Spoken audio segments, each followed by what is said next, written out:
जय हिंद दोस्तों, स्वागत है आप लोगों का हमारे YouTube channel Hindustan technical research centre में। जैसा कि मैं आप लोगों को डेली सोशल वेबसाइट के बारे में जानकारी आप लोगों को मैं देता रहता हूं। दिन में जो मेरी वीडियो आती है वो सोशल वेबसाइट के बारे में जानकारी प्रोवाइड करती है, और जो हमारा शाम का वीडियो होता है ये प्लास्टिक फील्ड से जुड़ी जानकारियाँ देती है। प्लास्टिक इंडस्ट्री से जुड़ी वीडियो जो भी होती हैं वो हमारे चैनल पे आप लोगों को देखने को मिलती हैं। तो चलिए अभी स्टार्ट करते हैं। चैनल पे मैं टाइप्स ऑफ स्क्रू के बारे में बता रहा हूँ जो कि हमारे प्लास्टिक इंडस्ट्री में यूज होते हैं। तो उसी सीरीज में आगे मैं आज बात करूँगा आप लोगों से। ये आज का हमारा चौथा वीडियो होगा। अगर आप लोग हमारे 3 वीडियो को टाइप्स ऑफ स्क्रू वाले वीडियो नहीं देखे हैं, पहले वो 3 वीडियो जाके देख लें, उसके बाद इस वीडियो को देखें। इस वीडियो में हम लोग बात करेंगे रैपिड कंप्रेशन स्क्रू या नायलॉन स्क्रू और डिकम्प्रेशन स्क्रू के बारे में हम लोग डिस्कस करेंगे और उसके बारे में जानेंगे जो हमारे प्लास्टिक फील्ड में यूज होते हैं। तो हमारे जो पहला आज का जो हमारा टॉपिक होगा वो रैपिड कंप्रेशन स्क्रू पे होगा। रैपिड कंप्रेशन स्क्रू क्या होते हैं? ये वही स्क्रू होते हैं जो नायलॉन मटेरियल के लिए यूज किए जाते हैं। रैपिड कंप्रेशन स्क्रू को हम नायलॉन स्क्रू भी कहते हैं। इस स्क्रू में क्या होता है, आप लोग स्क्रू की डिजाइनिंग देखे होंगे कि स्क्रू जब बनाते हैं तो इस स्क्रू की बेसिकली खास करके जो डिजाइन होती है, तो इस स्क्रू में जो कंप्रेशन जोन होता है, आप लोगों को पता है कि स्क्रू 3 पार्ट में बटे होते हैं। फीड जोन, पहले को हम फीड जोन कहते हैं, दूसरे को कंप्रेशन जोन कहते हैं और तीसरे पार्ट को जो होती है उसे मेटरिंग जोन कहते हैं। फीड जोन में कंप्रेशन जोन और मेटरिंग जोन हमारे 3 पार्ट में स्क्रू बटे होते हैं। तो इसमें जो कंप्रेशन जोन होता है, कंप्रेशन जोन बहुत ही शार्प होता है, यानी कि बहुत ही कम होता है। अप्रॉक्सीमेट जो स्क्रू की डायमीटर होती है ये स्क्रू के डायमीटर के इक्वल होती है। जो इसकी कंप्रेशन जोन होती है उस कंप्रेशन जोन की लेंथ स्क्रू के डायमीटर के बराबर होती है।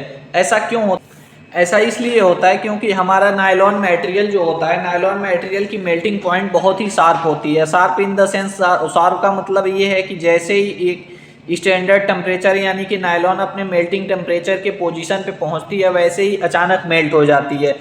जैसे कि मटेरियल मान लीजिए यहाँ से यहाँ तक गया और जैसे ही यहाँ से मान लीजिए यहाँ पे पार्टिकल्स फॉर्म में है।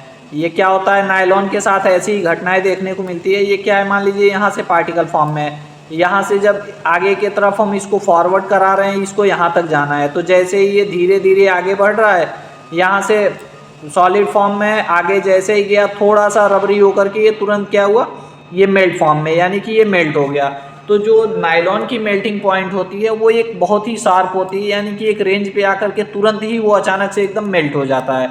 तो इन संभावनाओं को हमें कंसीडर करने के लिए हमें रैपिड कंप्रेशन स्क्रू या नायलॉन स्क्रू को हमें मार्केट में लाना पड़ा। इससे क्या होता है कि अगर आप लोग इसके कंप्रेशन जोन को लंबा दे देंगे, यानी कि मटेरियल ज़्यादा देर तक कंप्रेस होगा, तो वहाँ पे मटेरियल आपका मेल्ट हो गया। अब अगर मटेरियल मेल्ट हो गया तो वहाँ पे क्या है, बैक प्रेशर ज़्यादा जनरेट करेगा, और मटेरियल बैक प्रेशर ज़्यादा जनरेट होगा तो आपकी मटेरियल की प्रॉपर्टी लॉस हो जाएगी, और मटेरियल की प्रॉपर्टी लॉस होने से मटेरियल में डिग्रेडेशन का चांसेस बनेगा।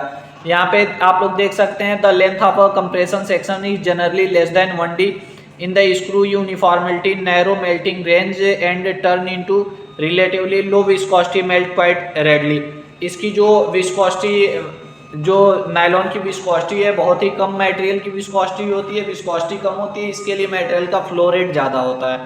मटेरियल का फ्लो रेट ज़्यादा होता है।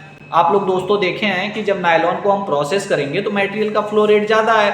जब इस मटेरियल का फ्लो रेट ज़्यादा है तो हमें इसे प्रोसेस करने में प्रॉब्लम आती है, क्योंकि ये अचानक से एक पोजीशन पे जाने के बाद, यानी कि जब हम टेम्परेचर को, मटेरियल हमारा स्क्रू रोटेट हो रहा है, तो स्क्रू रोटेट हो रहा है तो मटेरियल आगे की तरफ फॉरवर्ड हो रहा है, और जब मटेरियल आगे की तरफ फॉरवर्ड हो रहा है तो एक पोजीशन पे जाने के बाद अचानक सा ये नायलॉन क्या होता है, मेल्ट हो जाता है। तो जब ये मेल्ट हो गया तो ये तुरंत ही वहाँ लिक्विड फॉर्म में कन्वर्ट हो गया। अगर हम ज़्यादा देर तक इसको रखेंगे तो ये क्या होगा कि यहाँ पे बैक प्रेशर जनरेट कर देगा और मटेरियल की क्या है, डिग्रेडेट हो जाएगा, और आपके लॉन्ग टर्म में मटेरियल डिग्रेडेट होने पे आपके प्रोडक्शन पे बहुत ज़्यादा इम्पैक्ट डालता है। इसके लिए हम इसकी कंप्रेशन जोन बहुत ही कम रखते हैं। अप्रॉक्सीमेट जो स्क्रू की डाया होती है, इसकी डायमीटर के बराबर हम इसके कंप्रेशन जोन को देते हैं। यहाँ देख सकते हैं polyamide 66 has a sharp melting point at 265 degree centigrade. आप लोग देखे होंगे जब हम नायलॉन 66 को प्रोसेस करते हैं तो जो उसकी मेल्टिंग टेम्परेचर होती है वो 265 डिग्री होती है, और उसी पोजीशन पे जैसे ही नायलॉन पहुंचता है वैसे ही वो अचानक सा मेल्ट हो जाता है। तो इससे बचने के लिए हमें क्या करना होता है, हम नायलॉन स्क्रू को अपने प्रोसेस करने के लिए नायलॉन स्क्रू को हम यूज करते हैं। Hence when the temperature is reached the solid material melts suddenly to give a low viscosity melt। जैसे ही उस टेम्परेचर पे हमारा स्क्रू पहुंचता है, यानी कि जैसे ही टेम्परेचर पे हमारा मटेरियल पहुंचता है वो अचानक सा वहाँ मेल्ट हो जाता है।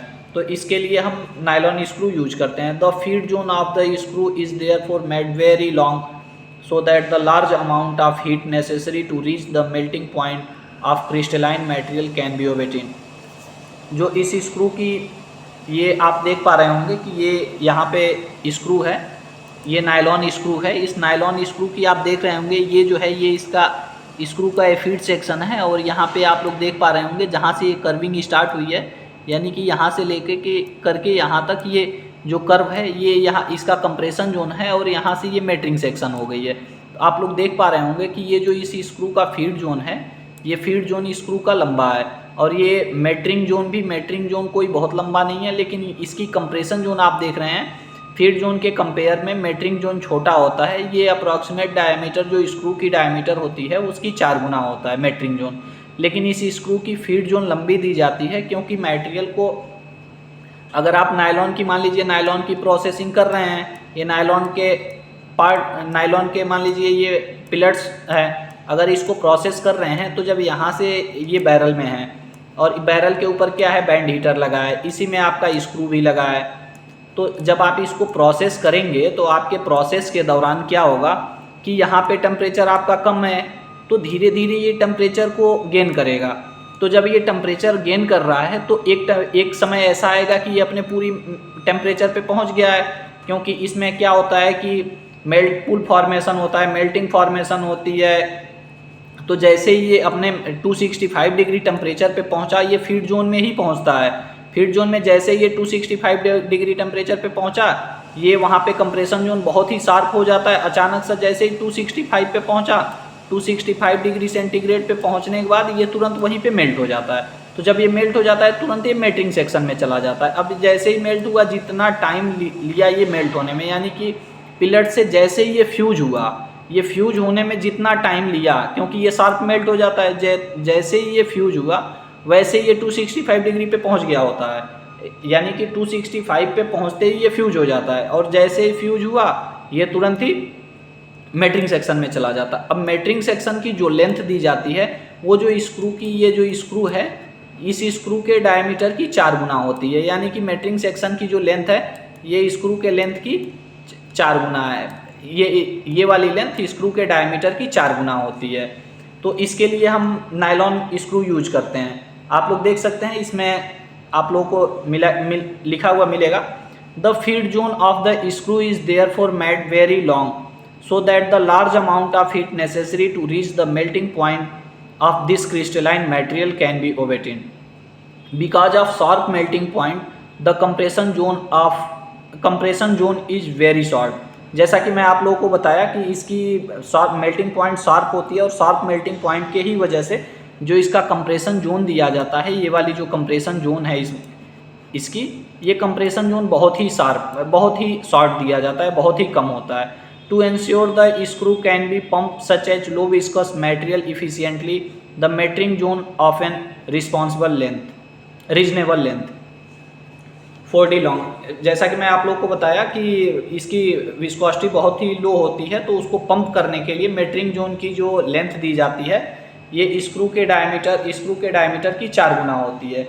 अभी चलिए दोस्तों, हमें उम्मीद है कि आप लोगों को ये वाला स्क्रू समझ में आया होगा कि नायलॉन स्क्रू का स्ट्रक्चर कैसा होता है। तो नायलॉन स्क्रू का स्ट्रक्चर आप लोग देखेंगे तो नायलॉन स्क्रू का स्ट्रक्चर जो कंप्रेशन जोन होता है, वो कंप्रेशन जोन बहुत ही शार्प होता है, यानी कि जो आपकी स्क्रू की जितनी डायमीटर होती है उस डायमीटर वो ये शार्प जो स्क्रू के कंप्रेशन जोन की लेंथ होती है। ऐसा इसलिए होता है क्योंकि हमें मटेरियल की मेल्टिंग पॉइंट बहुत ही शार्प होती है, मटेरियल तुरंत वहीं से मेल्ट हो जाता है, इसके लिए हमें इसे शार्प दिया जाता है। अभी हम दूसरा देखेंगे, दूसरे टाइप्स का जो हमारा स्क्रू है, इस स्क्रू को हम डीकम्प्रेशन स्क्रू बोलते हैं।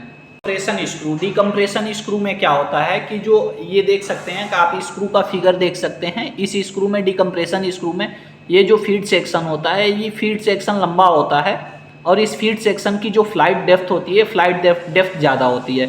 और यहाँ पे जब आप देख सकते हैं कि यहाँ तक आपका फीड सेक्शन हो गया, यहाँ पे आप कंप्रेशन सेक्शन में देखेंगे कि कंप्रेशन सेक्शन में आपकी जो फ्लाइट डेप्थ है, फ्लाइट डेप्थ कम होगी, यानी कि स्क्रू की आपकी फ्लाइट डेप्थ कम हो जाएगी।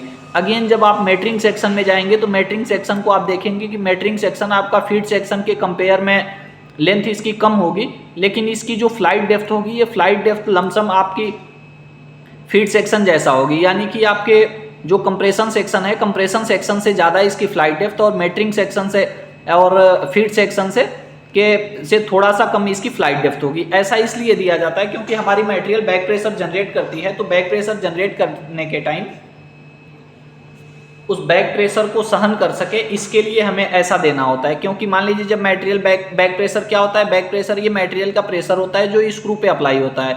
तो यहाँ से तो स्क्रू पे अप्लाई हुआ और जैसे ही ये उसके बाद मटेरियल कंप्रेशन जोन में जाता है, कंप्रेशन जोन में मटेरियल कंप्रेस होता है और कंप्रेस होने के बाद अगेन जब ये मेटरिंग जोन में जाता है तो यहाँ पे जो बैक प्रेशर होती है, इस बैक प्रेशर को सहन करने के लिए हमें इसकी जो फ्लाइट डेप्थ होती है, मेटरिंग सेक्शन की फ्लाइट डेप्थ ज़्यादा देनी होती है। ये हमारे मटेरियल मार्केट में बहुत ही अच्छा सक्सेसफुल है, इसके लिए हम डिकम्प्रेशन स्क्रू यूज करते हैं। The final portion of the screw has a deep channel section follow the decompression section. ये जो सेक्शन होता है, जो आप इस सेक्शन को जो देख पा रहे हैं, इस सेक्शन को हम डिकम्प्रेशन सेक्शन कहते हैं। जो इसकी फाइनल डेप्थ होती है इसको हम डिकम्प्रेशन सेक्शन बोलते हैं। The channel depth is contract over the last screw. आप लोग देख पा रहे हैं जो चैनल डेप्थ है इनकी, ये लास्ट में स्क्रू के लास्ट में कॉन्ट्रैक्ट होती है। और अभी इसमें section also in the deeper channel in the final screw section will reduce the pressure of generating capability of the screw. जो इसमें प्रेशर बैक प्रेशर जनरेट होता है, इस स्क्रू में ये कैपेबिलिटी होती है कि वो स्क्रू को सहन कर सके और उसी स्क्रू से आपके प्रोडक्ट पे कोई भी इफेक्ट ना आए और आपका प्रोडक्ट अच्छे से बनता रहे। तो दोस्तों आज हम लोग 2 स्क्रू पे डिस्कस किए हैं। पहला जो हमारा स्क्रू था वो रैपिड कंप्रेशन स्क्रू या नायलॉन स्क्रू हम बोलते हैं। नायलॉन स्क्रू में क्या होता है कि जो आपकी कंप्रेशन जोन होती है, यानी कि इस स्क्रू की जो कंप्रेशन जोन होती है, ये कंप्रेशन जोन बहुत ही शार्प होती है। जैसा कि मैं आप लोगों को दिखाया था, ये कंप्रेशन जोन इतनी शार्प होती है कि जो आपके स्क्रू की डायमीटर होती है, ये स्क्रू की डायमीटर के इक्वल होती है सिर्फ इसका कंप्रेशन जोन। तो आपसे इंटरव्यू में ये चीज़ें पूछी जाती हैं कि टाइप्स ऑफ स्क्रू में कौन से स्क्रू का कंप्रेशन जोन सबसे कम होता है, तो आप लोग वहाँ बताएंगे कि जो आपका नायलॉन स्क्रू होता है, यानी कि रैपिड कंप्रेशन स्क्रू, उसकी जो कंप्रेशन जोन होती है वो कंप्रेशन जोन सबसे कम होती है, वो लमसम उसके डायमीटर की बराबर होती है। और इस स्क्रू की जो मेटरिंग सेक्शन होती है, वो मेटरिंग सेक्शन उस स्क्रू के डायमीटर की 4 गुना होती है। जो भी ये भी as compare to feed section ज़्यादा लंबी नहीं होती है। तो इसके लिए इसकी फीड सेक्शन की फ्लाइट डेप्थ ज़्यादा होती है और मेटरिंग सेक्शन की फ्लाइट डेप्थ कम होती है।